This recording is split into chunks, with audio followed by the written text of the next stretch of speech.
¿Qué tal? Buenas noches. Bienvenidos a Espiral. Ha pasado más de una década en que la Constitución mexicana fue reformada para incluir el principio de no discriminación en nuestra Carta Magna, y eso quiere decir en la orquesta de las instituciones que regulan la vida de nuestro país. Igualar a un México diverso sea el mandato que en boca de Gilberto Rincón Gallardo dio la batalla justamente para que después, en 2003, se creara la Ley Federal para prevenir y eliminar la discriminación. Han pasado muchos eventos, muchas transformaciones sociales, una reforma cultural importante. El tema de la lucha contra la discriminación se ha colocado en el centro del interés de las mexicanas y los mexicanos. Hoy es difícil que pase un episodio de discriminación sin que sea señalado en redes sociales, en las leyes o por la propia autoridad. Estamos ahora ante la segunda ola de reformas en materia de lucha contra la discriminación. Recientemente ha ocurrido precisamente una reforma a esa ley que se aprobara en el año 2003. Hoy hablaremos de cuáles son los cambios institucionales que se derivan de esa ley, los cambios presupuestales que también tendrían que implicarse y desde luego la ruta que sigue en materia de igualdad. Recordemos a Gilberto Rincón Gallardo en este programa el día de hoy. Comenzamos.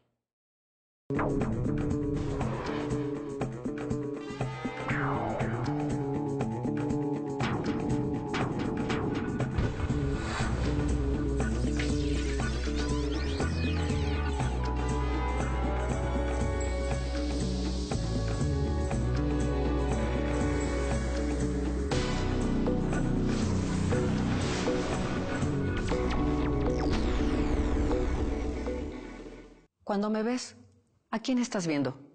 Si te digo que trabajo en un hogar haciendo la limpieza, ¿a quién sigues escuchando?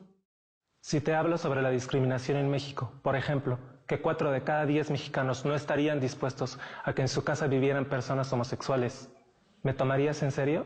Si te digo que tengo novia, ¿qué piensas de mí? Si te digo que 6 de cada 10 personas de minorías étnicas se sienten discriminadas por su origen, ¿importa? Que 1 de cada 4 personas justifica llamar a la policía cuando ve a muchos jóvenes en una esquina. Que 4 de cada 10 mujeres pide permiso o avisa para utilizar anticonceptivos. La discriminación por clase social, ¿Preferencia sexual? Género o edad son solo algunas de las principales causas de discriminación en México. Si tú tienes una acción para promover la tolerancia y el respeto para una mejor sociedad, entra a todosloosdiaseseldia.mx y escoge tu día y propone una acción. Dinos qué quieres hacer para fomentar el hábito contra la discriminación. Acciones chicas y grandes, todo se vale. Por ejemplo, si se te ocurre contarle a tus hijos leyendas indígenas a la hora de dormir, ¿O un desfile en un parque promoviendo una causa contra la discriminación de todo tipo? Se vale. Si no propones, no importa. Sigue las acciones diariamente y si te gusta una, súmate a ella. Hay que hacer de la tolerancia un hábito. Y un hábito se logra practicándolo todos los días. porque todos los días es el día para no discriminar. Somos muchos los que queremos cambiar esta sociedad. Nada más es cuestión de poner nuestro granito de arena. entra a todosloosdiaseseldia.mx, agenda tu acción y entérate de las demás que van a ocurrir durante el año. La sociedad mexicana te necesita.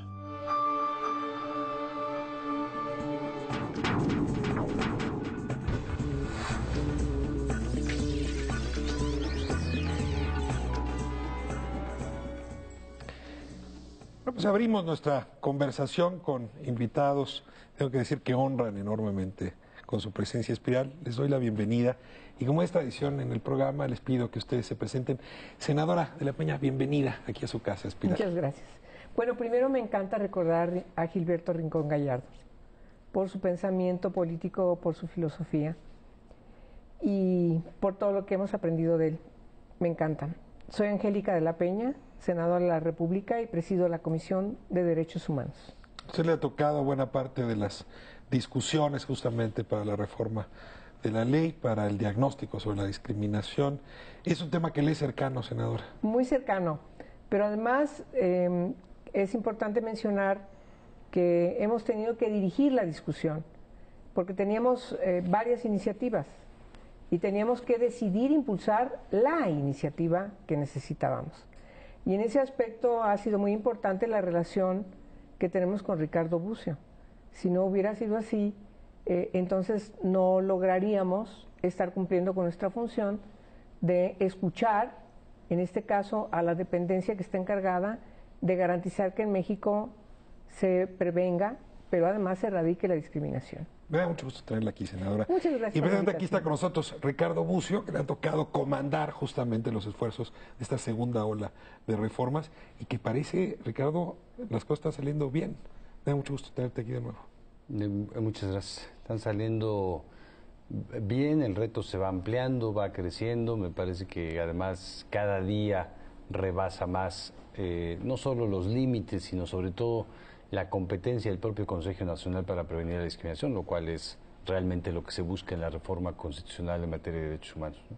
Como dices, me toca presidir ahora, hace 4 años justo el Consejo, y yo creo que estoy en este tema a raíz de que la vida me permitió hace casi 30 años comenzar a conocer grupos vulnerados en sus derechos.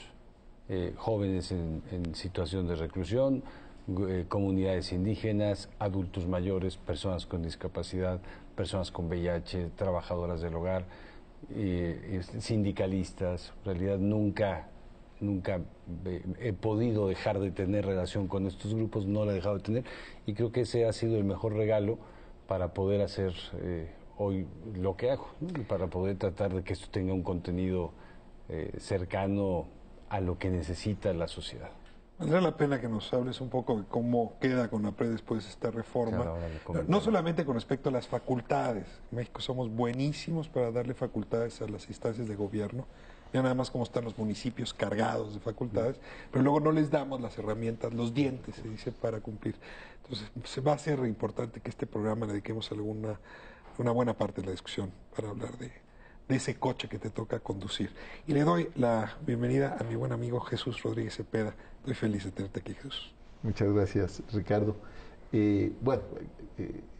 Recordando justamente la enorme aportación de Gilberto Rincón Gallardo, con quien hicimos un tramo de camino político al tratar de formular una agenda de no discriminación a inicios del siglo XXI, literalmente, y que pues ya ha dado pasos bien encaminados, me parece insuficientes todavía, necesitados todavía de apoyo del Estado mexicano en su conjunto, pero una aportación histórica al tema de los derechos en este país. Sí, yo creo que es un personaje que acabó formando a más de una persona de la misma generación a la que pertenecemos, Jesús.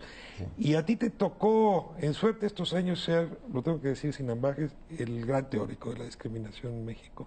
Me da mucho gusto poder tener un filósofo de tu tamaño y una mirada también sobre la práctica de las políticas públicas en materia de lucha contra la discriminación para poder completar esta tocó y le sigue tocando. Bueno, eso desde luego es un infundio, pero sí he tratado, de seguir y de alimentar la reflexión que es un tema que se nos vino encima a través de la legislación, a través de la institucionalización, y para lo cual necesitábamos categorías que fueran sobre la marcha, corrigiendo el proyecto. Entonces hemos estado tratando de hacer también una convocatoria intelectual que arrope el proceso político e institucional de la lucha contra la discriminación. Encabezas una red, por cierto, de investigadores sobre el tema. Encabezamos un grupo, convocamos una red de investigadores que ahora está en formación, que estará por dar su primer resultado en un primer libro de estado del arte, en el cual, por cierto, participas tú. Y debo cumplir con una deuda que no he cumplido.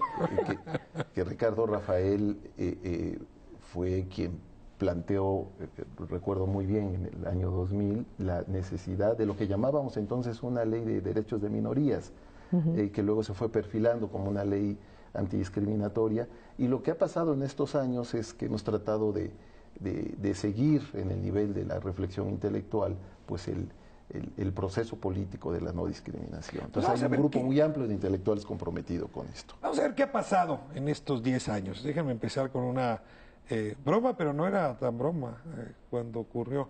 En este país se decía que había mucha desigualdad, pero no discriminación. Y ya incluso en las bromas se decía que aquí no se discriminaba porque no había habido población afrodescendiente en México. ¿Qué? Y ahora resulta imposible, 10 años después, negar estas categorías estigmatizantes y discriminatorias que son tan próximas a nuestra cultura y a nuestro accionar diario. ¿Cómo pasa que una sociedad en 10 años puede caminar de la negación a la aceptación, y yo diría hoy hasta la lucha entusiasta en contra de estas prácticas? Me gustaría, si me ayudan, Ricardo, Jesús, senadora, a traer a esta mesa los episodios que su cabeza les permita recordar, más significativos de estos 10 años en la lucha contra la discriminación. No sé por cuál episodio quieran comenzar, pero será interesante abrir esa conversación. Bueno, yo creo que ha sido muy importante, viéndola desde el enfoque de la cotidianidad, cuando se empiezan a evidenciar en las encuestas los niveles de discriminación por distinta condición. Antes de que se reforme la Constitución en 2001, en donde se dio una gran discusión en el Senado de la República para configurar el principio de no discriminación, en el artículo 1 constitucional, había un trabajo muy importante desde este germen que efectivamente conducía a Gilberto en la época del sexenio de Fox, en donde se planteaban cómo había discriminación hasta por la forma de vestir, por donde vivías, por edad, no solamente por tu color de piel, como tú mencionas, también la discriminación por condición de género. Es decir, México entra a una etapa muy importante en donde las organizaciones que luchaban contra la discriminación empiezan a articularse. El problema era que cada organización, las mujeres, el movimiento feminista íbamos por un lado, y las organizaciones de los derechos de la niñez iban por otro lado, las organizaciones de lucha por los derechos indígenas por otro lado. Entonces yo creo que el gran cambio que se da en el país es cuando todas estas organizaciones, solamente por mencionar 3 grandes, se empiezan a articular. Y entonces vemos que no se trataba de una minoría, Jesús, sino se trataba... Por eso abandonamos exactamente ese lenguaje pronto. Y perdonen que recuerde a Alessandro Barata, todos aquellos y aquellas que no forman parte de ser este grupo de hombres mayores de edad. Ahí vamos quedando discriminados las mujeres, las niñas y los niños. Blancos. Todos los demás que no son blancos, que no somos blancos o blancas. Y por supuesto, propietarios. Y heterosexuales. Y heterosexuales. Claro. Cuando menos adentro del closet, ¿no? Porque nada garantiza lo otro. Que es también el otro gran debate, ¿no? Es decir, la doble moral que configuraba cierto comportamiento que todo lo que no fuera eso, todos los demás estábamos discriminados, entonces no éramos minorías, ¿no? Este es un dato importante. En efecto, grupos que daban batalla desde trincheras muy distintas se dan cuenta que si unen esfuerzos, tienen frente a sí una batalla común y les costó trabajo entenderse, ¿no? Claro. Creo que ese es un episodio importante. Jesús, ¿qué otro? A ver, ¿por qué discriminación se vuelve un tema? Así, supongo que tiene que ver con algo más que moda, pues. Porque es una práctica de toda la vida en la sociedad mexicana. La discriminación. La discriminación. Lo que no tenía era un nombre y una posibilidad de ser identificada para darle precisión a esta forma de desigualdad y esta forma de exclusión, de sufrimiento y de agravio. La gran virtud de Rincón Gallardo fue darle un lenguaje político a una experiencia social compartida y que estaba muy fragmentada en la manera de presentarlo. Yo incluso cuando hablo con los alumnos sobre el tema de discriminación, les digo, ¿no se han dado cuenta que en los últimos años cada vez menos gente dice discriminar? Porque hemos hasta regularizado el término, ni siquiera... otro tema es la corrección lingüística, pero ni siquiera importaba si se pronunciaba como se tenía que decir. No me discrimines. No me discrimines. Ahora hasta se ha precisado el uso precisamente porque ya somos capaces de...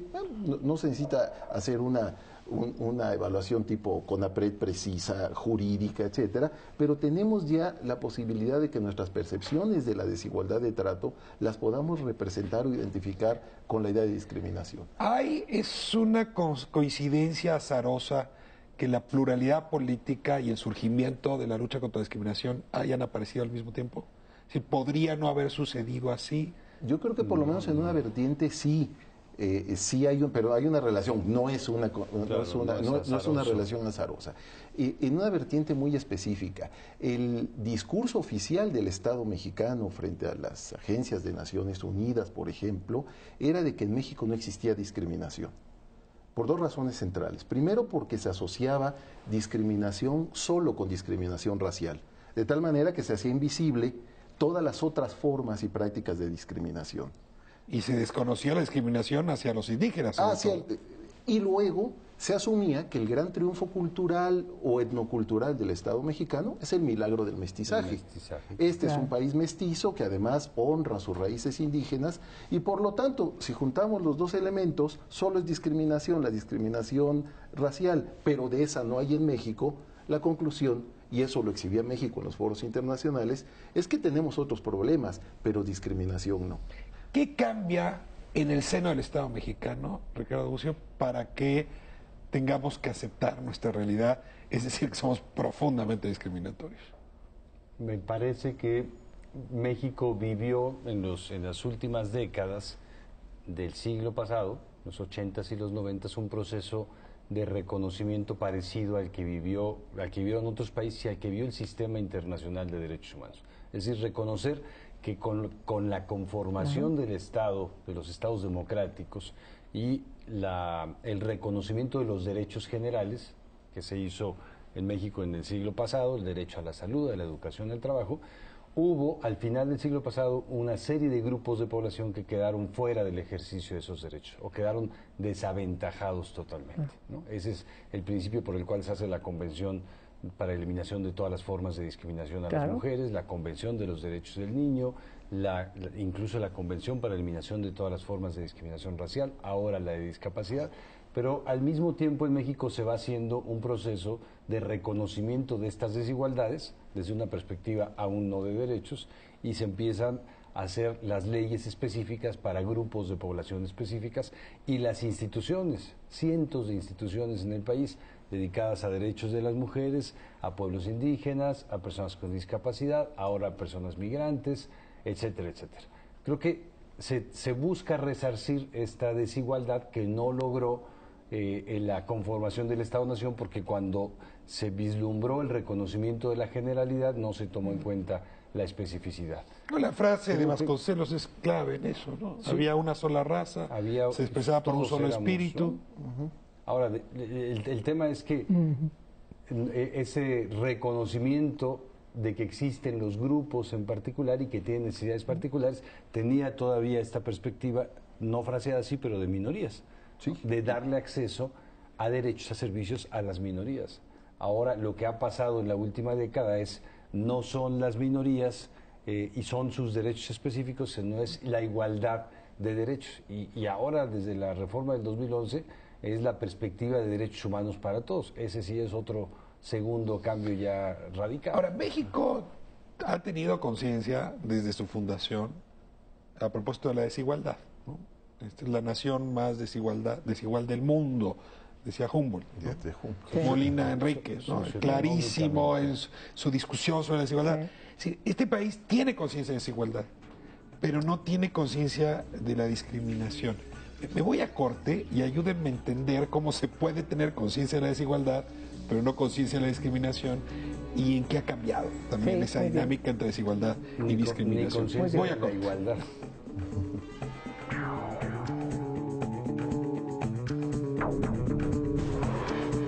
Me gusta ir a la escuela, aprender a leer, escribir.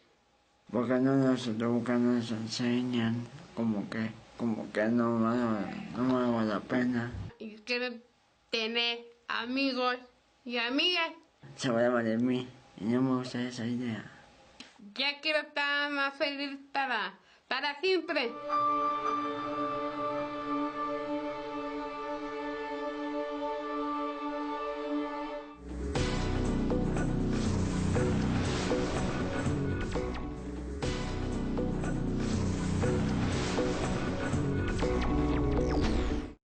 Estaba comiendo, se me ocurrió darle un beso a mi pareja y me corrieron del restaurante. Y no me dieron ningún argumento, de hecho me dijeron que las mesas de al lado habían solicitado que fuéramos expulsadas. Tratamos de negociar en ese momento, pero bueno, no solo de negociar, sino también de defenderte porque son tus derechos y no estábamos haciendo nada fuera del... Vaya, nada malo, pero sí es una discriminación constante.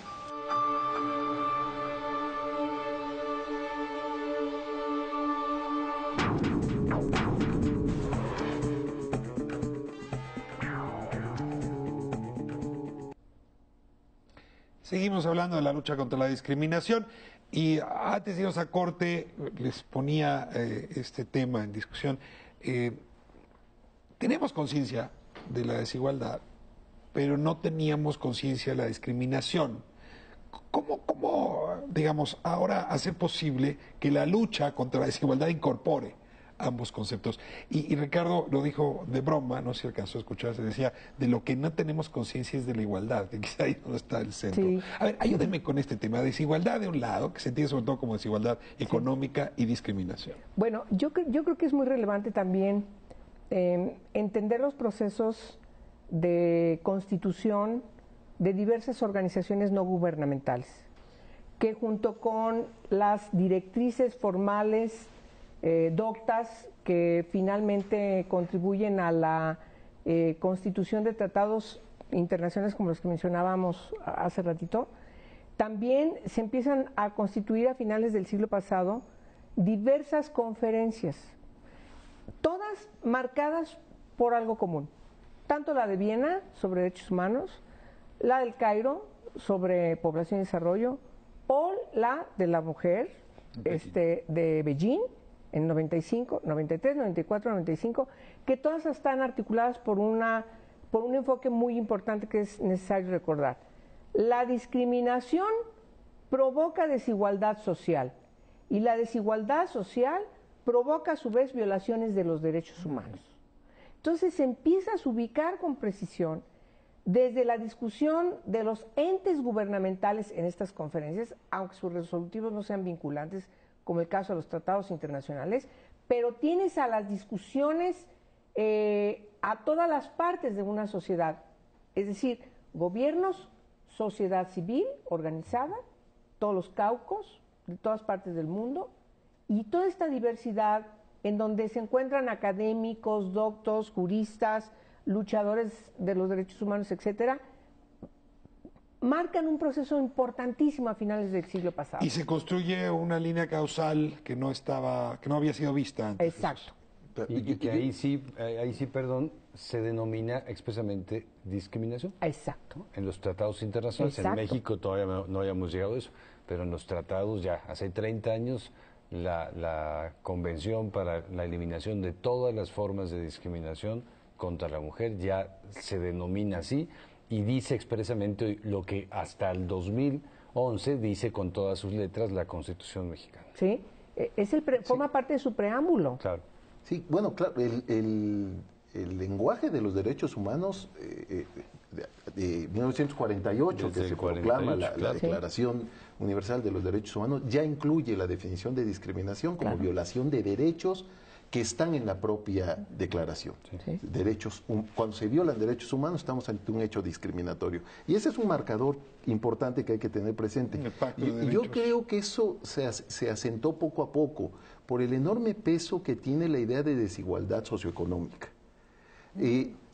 Como si fuera la única verdadera, como si fuera la única que afecta realmente las expectativas de vida, la calidad de la experiencia de las personas. Y como si se provocara sin discriminación. Exactamente, como si fuera sola. Y como si las exigencias de otro tipo de igualdad, la igualdad de trato, ¿no?, que es el equivalente a la no discriminación, fueran cosas que tuvieran que esperar a que se resolviera la desigualdad socioeconómica y por lo tanto fuera un tema de agenda de naciones muy desarrolladas que ya hubieran resuelto sus problemas socioeconómicos para entonces dedicarse a las florituras estas de clase media o de radical chicks, que es la no discriminación. Todo lo contrario, lo que las teorías actuales del desarrollo, todos los estudios sobre género, cualquier estudio sobre grupos discriminados muestra que discriminación y pobreza o desigualdad socioeconómica son dos caras de un fenómeno muy complejo que es la desigualdad humana.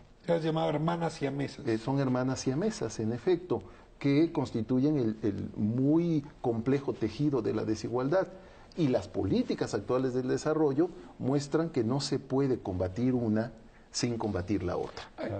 Yo recuerdo un poco textos que me tocó publicar a finales de la década de los 90 sobre la discriminación hacia personas homosexuales y me llovían críticas durísimas. Hoy tengo que decir que puedo escribir artículos del mismo tema y al revés, ¿no? Ya más bien hay aplausos, no recibo ese embate. Pero si hoy escribo un artículo en defensa de trabajadoras del hogar, me pasa lo mismo que me pasaba a finales de los 90. Es decir, hay ciertas luchas contra la discriminación que son muy aceptadas. Personas con discapacidad, mujeres, ¿no? Pero hay otros temas que, esas sí son como florituras, o merecerían otro tipo de atención. Insisto con esto, trabajadoras del hogar es que son uno de los grupos hoy más invisibilizados. Ricardo, ¿cómo viven esas, digamos, diferencias en las percepciones que tiene la población desde CONAPRED? Mira, yo creo que lo que dices lo expresa muy bien la encuesta nacional sobre discriminación en México del 2010. Si pudiéramos resumir en 2 o 3 perspectivas lo que dice los miles de datos que tiene la encuesta, yo diría que la encuesta dice: México es un país que ha avanzado sustantivamente en el reconocimiento de la diversidad, ¿no? Y esto lo ves, por ejemplo, con la diversidad sexual. La diversidad política, bueno, ya es imposible no reconocerla. La diversidad religiosa. La diversidad religiosa, el censo del 2010 nos la dio medida ya. La diversidad cultural, leyes de derechos lingüísticos, leyes de reconocimiento de la pluriculturalidad, etcétera. Sí hay un reconocimiento de un México diverso. Hay un reconocimiento de que hay derechos específicos para los grupos de población por condiciones de identidad específicas. Todos nosotros, nosotras nacimos sin derechos de los niños, ¿no? Ahora todos los niños tienen derechos. Se tienen derechos por ser adulto mayor, se tienen derechos por ser migrante, se tienen derechos por casi cualquier condición de identidad, condición social, opinión o preferencia. Eso dice la encuesta, que sí lo reconocemos, pero no reconocemos la igualdad. Por eso yo decía que no era solo broma el término, no reconocemos la igualdad. Sí somos diversos, sí tenemos derechos, pero no somos iguales. Y el tema de las trabajadoras del hogar es quizá lo que más representa una forma de desigualdad en donde se junta racismo, clasismo, machismo, minusvaloración del trabajo doméstico, en muchos casos xenofobia y la incapacidad que tenemos de asumir el Estado de Derecho. Yo creo que ahí es una muy buena expresión de que México está entre el país que ya se definió en la reforma constitucional, un país centrado en los derechos humanos, y el país que no quiere dejar de tener ningún espacio de privilegio de los que ya tiene ganados en el sindicato, en el hogar, del hombre con la mujer, para poder transgredir la ley en el semáforo todo el tiempo, un país de privilegios de cada persona. No lo decía de broma, pero en efecto sigue en el lenguaje. Una compañera suya, Angélica, cuando le decía a la dependiente de una línea aérea: no sea usted igualada, no sabe usted con quién está hablando. Esa frase que como hemos oído, ¿no? Claro, es exactamente esto. Refleja de manera prístina esta dificultad para aceptar que sí podemos igualarnos y sí podemos ser igualados a la hora de hablarnos, y sí uno está hablando con iguales, aunque uno sea senador y el otro sea dependiente de una línea aérea. Bueno, que la igualdad no es un mal. Sí, lo que pasa es que, bueno, ahí también están otras cuestiones. Pensar que alguien está en un encargo es como si estuvieran en el Monte Olimpo, y la verdad es que no. Lo correcto es de que sigas estando con los pies en el suelo, no arriba en las nubes. Yo creo que ese hay otro tipo de fenómeno. Me parece que ha sido muy importante la visibilización. Por poner el ejemplo de trabajadoras del hogar, que es algo que permanentemente estamos diciendo.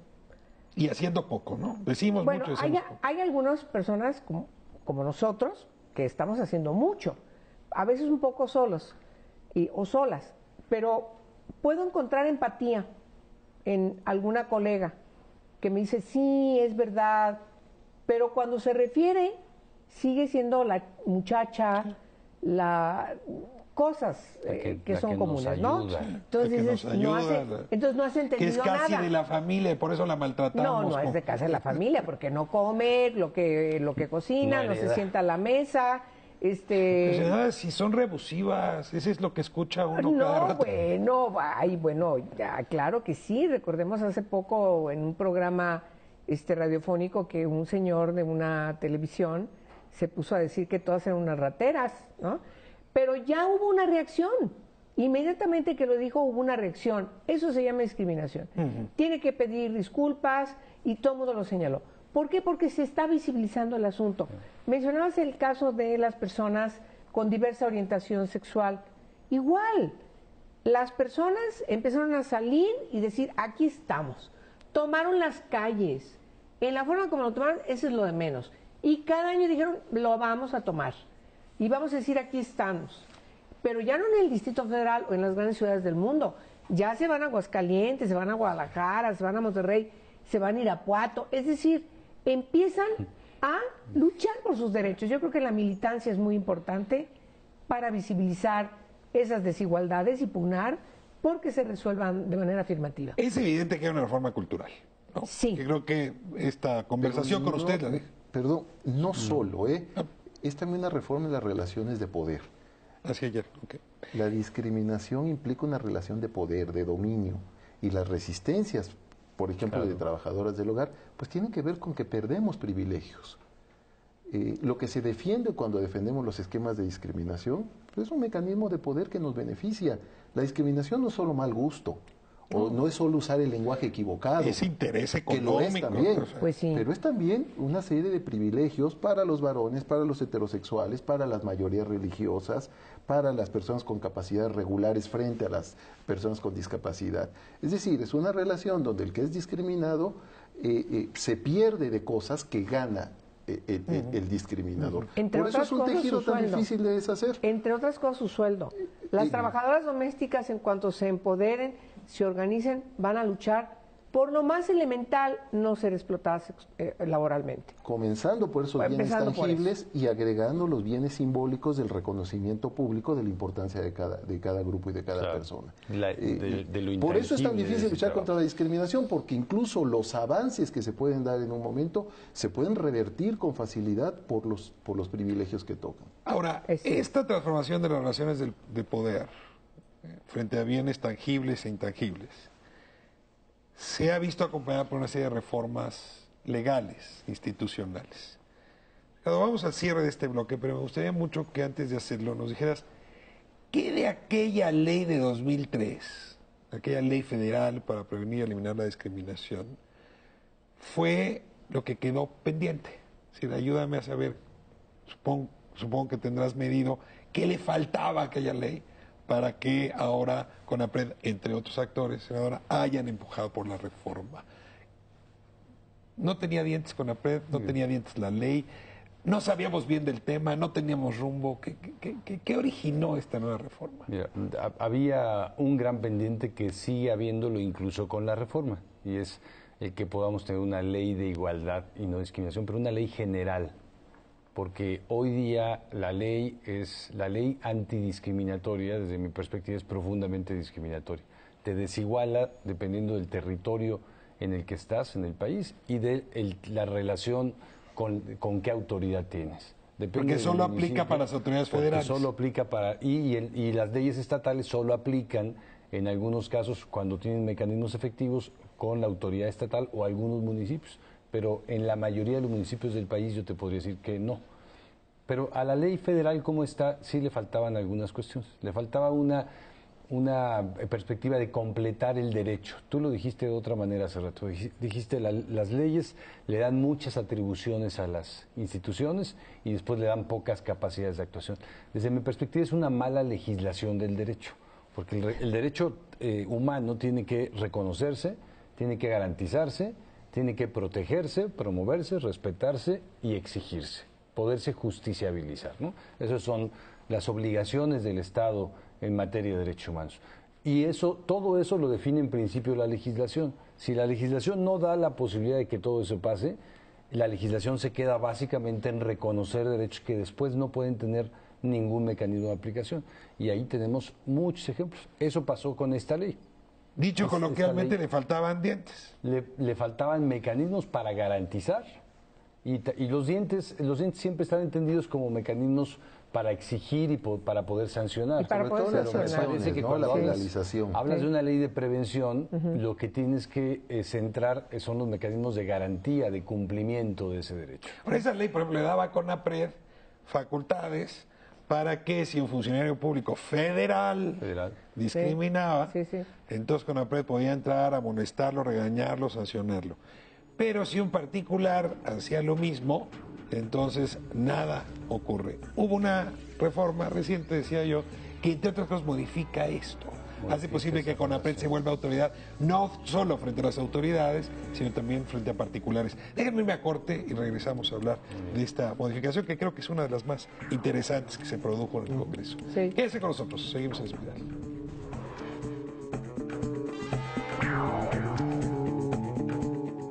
Bueno, yo soy una persona que desgraciadamente no llegué a mi escuela por no tener recursos.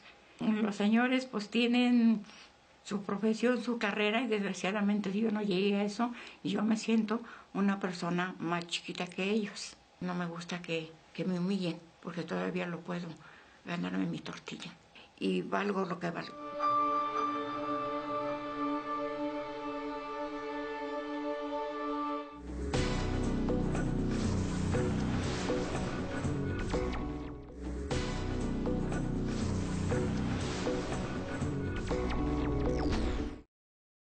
Y no domino al 100% lo que es el castellano, porque ellos son de una lengua indígena, no dominan lo que es el castellano, sí, y los hacen menos.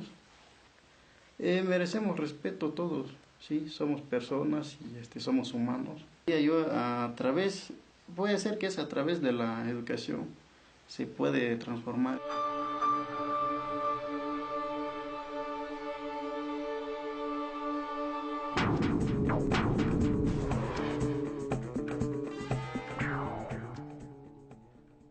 Bueno, estamos de vuelta en Espiral hablando de la lucha contra la discriminación. Y bueno, yo estoy dando por sentado que las reformas a la ley federal para prevenir y eliminar la discriminación que ocurrieron en Cámara de Diputados, originadas en el Senado y que ahora regresan a Cámara de Senadores, ya se resolvieron. Estoy dando por sentado que la ley ya es un hecho. Sin embargo, senador, ayúdeme nada más a entender el proceso legislativo, no nos detengamos mucho tiempo ahí, pero ¿dónde estamos? ¿Cuánto falta para que llegue al Senado? Bueno, ¿y cómo están los senadores? ¿Le van a enmendar otra vez la plana a los diputados? No, ya nos pusimos de acuerdo con la Cámara de Diputados y por supuesto con el Consejo para ver qué es lo que teníamos que actualizar, y entonces quedó el precepto muy bien.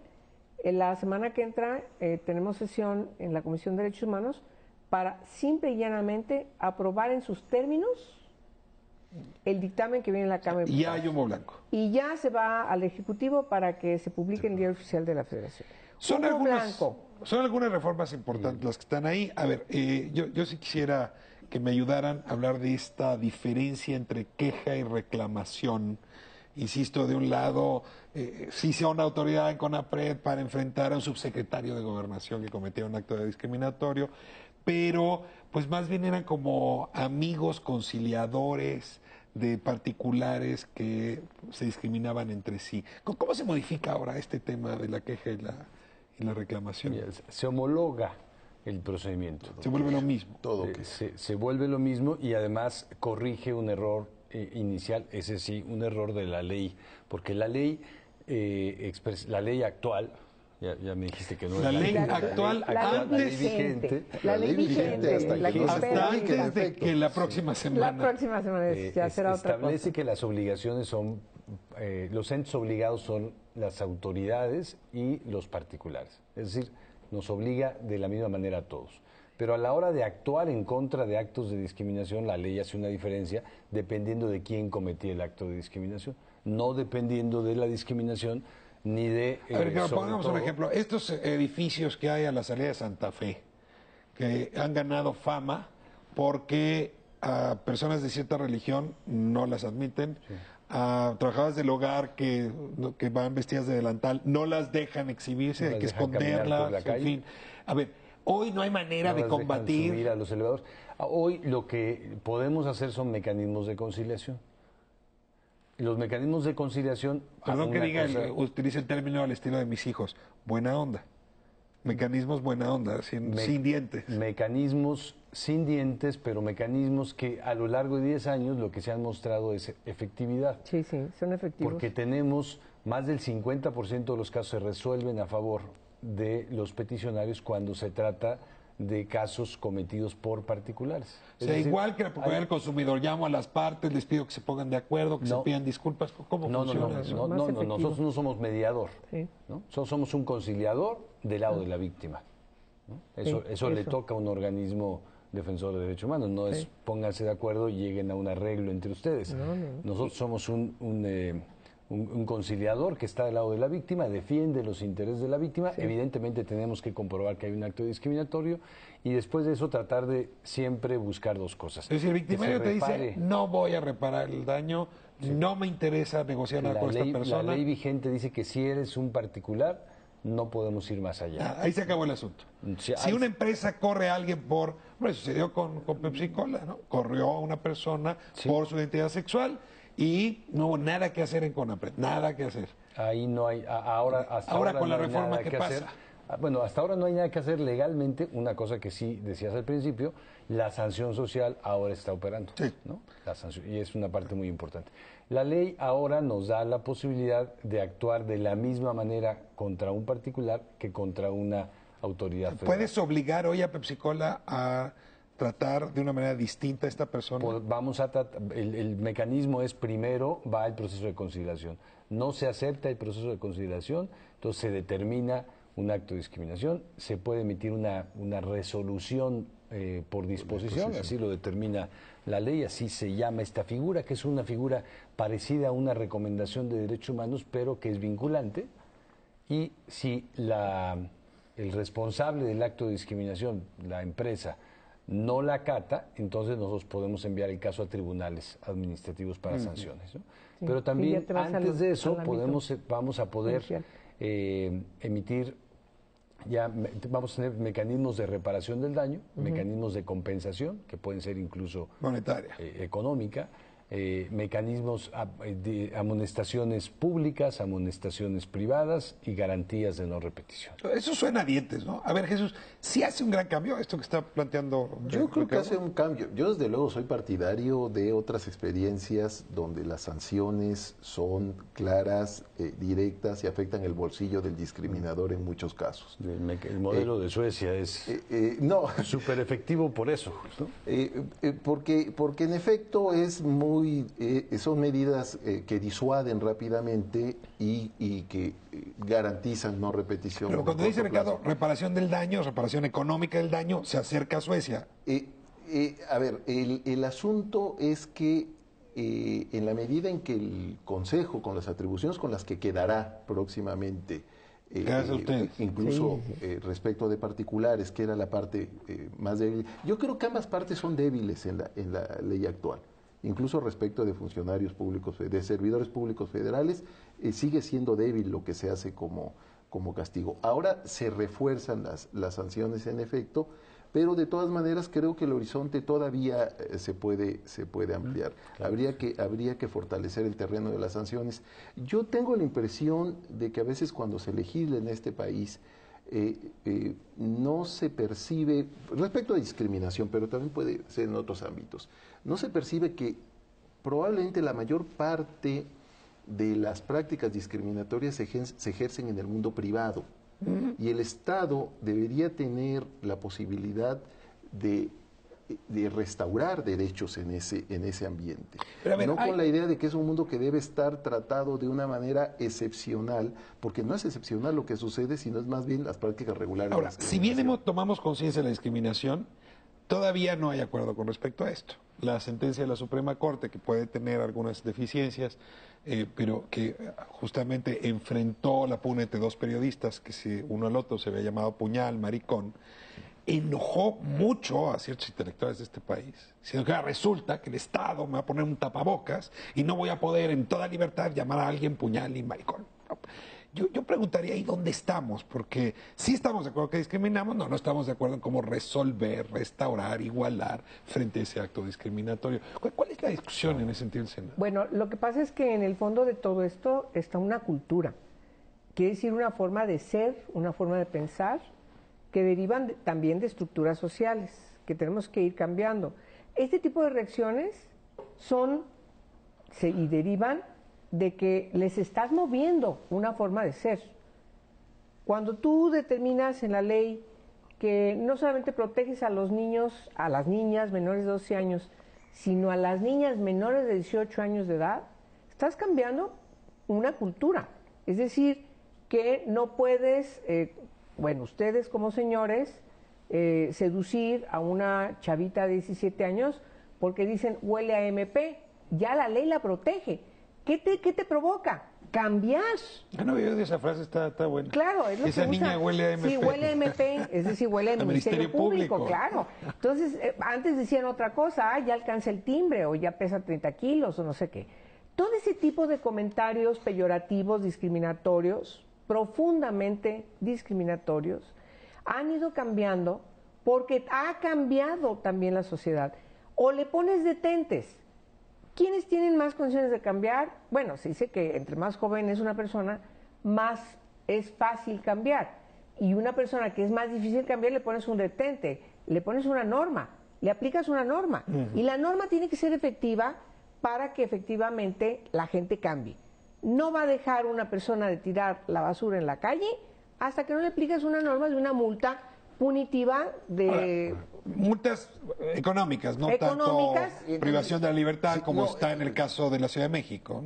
La noción de penalización es, hablar de castigos y pueden darse de manera general, no llevar al derecho penal, que ha sido un fracaso, por cierto. Más bien en el ámbito de lo civil. No, en el ámbito de lo civil. Al derecho penal en México. La lucha contra la discriminación en nuestro país, ¿no? Hay otros tratamientos jurisdiccionales de los que habría que aprender, ¿no? Y que tienen buenos resultados, ¿no? En el caso específico, ahora, yo soy partidario de sanciones fuertes cuando haya que sancionar, pero hay otras formas de lucha contra la discriminación que deben tener mucho cuidado con la intervención del Poder Judicial. Y el tema de la libertad de expresión es uno de ellos. En el caso de esta sentencia, un elemento que primero llama la atención es que el ministro que más sabe de derecho antidiscriminatorio en este país, el ministro Cosío, votó en contra en la primera sala de esa sentencia. Yo había pensado que ibas a decir, ministro Saldívar. No, pero bueno, más allá de eso. Bueno, los dos, pero la sentencia de Ricardo Balaguer. Y su argumento fue que no había en efecto una relación de poder entre el presunto discriminador y el presunto discriminado.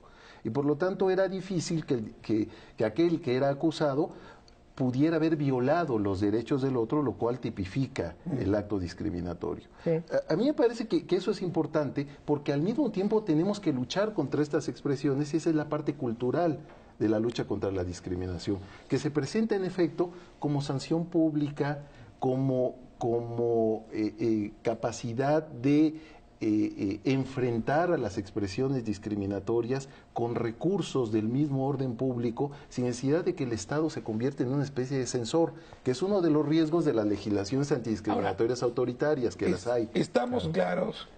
Pero nadie está planteando eso, Jesús. Que hay una necesidad de parte del Estado de ingresar al ámbito incluso de lo privado para restaurar derechos y para igualar. No solo por la vía de la sanción, quizás sobre todo por la vía de la política pública. Claro. Ricardo, esta reforma hace que el Plan Nacional de Desarrollo y el Programa de Lucha contra la Discriminación se encuentren y plantea en efecto o refuerza la idea de que CONAPRED pueda tener una agenda importante en la formación de políticas públicas. Vamos hacia el final de este último bloque. Es que me gustaría que nos ayudaras extendiendo la información sobre lo que esta reforma provoca en materia de políticas públicas. ¿Empezamos? ¿No? Sí. Solo voy a recordar una frase. Gilberto Rincón Gallardo decía que se sancionan más los kilos que no son de Aquilo que los actos discriminatorios. Y Santiago Corcuera hoy dice que la legislación te protege contra una empresa transnacional si tu plancha, la plancha que compraste, no sirve, pero no te protege contra un acto de discriminación que te deja morir en las puertas de un hospital sin atención médica. Evidentemente, la sanción es importante, pero yo coincido contigo, lo más importante del cambio legal, que no es solo de esta ley, sino es básicamente de la reforma en derechos humanos, es el peso en las políticas públicas, es el peso en la prevención. El Estado tiene que hacer acciones, tiene que emitir políticas, tiene que tener criterios, tiene que tener lineamientos, porque la posibilidad de solo sancionar los actos de discriminación y no de prevenirlos es imposible. A ver, te planteo así, CONAPRED ha sido un gran alguacil en estos 10 años, ha hecho muchas otras cosas, pero se le conoce como, háblenle a Ricardo Bucio porque aquí está cometiéndose un acto de discriminación. ¿Tú crees que la agenda que sigue debe trascender este reclamo a CONAPRED para asignarle otro reclamo más vinculado al tema de políticas públicas? Y te podría decir que también hay una parte de imaginario. CONAPRED, en términos de recursos y de acciones, invierte 15% de su tiempo y presupuesto en atender las quejas. Invierte todo lo demás en los temas culturales, en los temas legislativos, en el diálogo con los congresos, con las iglesias, con las universidades, con los gobernadores, con los presidentes municipales. En eso invertimos la gran mayoría. ¿Tiene recursos suficientes para hacer eso? No, no tiene recursos suficientes. Es un problema serio. Es un problema serio. Decía el diputado Beltrones, si no le asignan presupuesto a CONAPRED, nada de esto habrá tenido sentido. Es un problema serio, pero el problema más serio es que no se asuma que todas las dependencias tienen que invertir recursos en eso. ¿No? Es cierto eso. Eso dice la Constitución hoy día. Tiene que ser un tema transversal. Todas las autoridades en el ámbito de su competencia tienen que proteger, promover y respetar los derechos humanos, incluida igualdad y no discriminación. Entonces, eso dice la Constitución. Eso dice el párrafo tercero del artículo primero. Dice todas las autoridades. Todas las autoridades. Todas las autoridades. No dice algunas. No dice CONAPRED, no dice esta, no, dice todas las autoridades. El derecho al y no dice el ámbito federal solamente, dice todas las autoridades. Y ese es un rasgo interesante de la nueva versión de la ley, que establece ya con claridad que CONAPRED tiene una función coordinadora, pero claro. CONAPRED no es la que garantiza la no discriminación, lo deben garantizar las instituciones del Estado mexicano y CONAPRED coordinar esa tarea, porque tampoco podría por sí solo una institución tan pequeña y tan maltratada económicamente, la han tratado muy mal, pero es una obligación de las instituciones del Estado mexicano, de tal manera que estas nuevas políticas que aparecen, las medidas de nivelación, las medidas de inclusión, las acciones afirmativas, les tocan, por lo menos conforme al alcance de la ley, a todas las instituciones federales, a los 3 poderes federales, por cierto. Sí, por cierto, a los 3. Legislativo, ejecutivo y judicial. Pues con la mala noticia de que se nos fue el tiempo. Les agradezco muchísimo a los 3 por esta discusión. Creo que abre muchas otras y las tendremos aquí. Espero que me sigan acompañando para tenerlas juntos. Muchas gracias, Jesús. Muchas gracias. Señora Angélica de la Peña, muchas gracias. Muchas gracias. Y a usted, gracias por habernos permitido entrar a sus hogares esta noche. Nos vemos la semana próxima, miércoles, aquí en Canal 11, porque así nos llamamos otra vez, Canal 11. Hasta el próximo miércoles.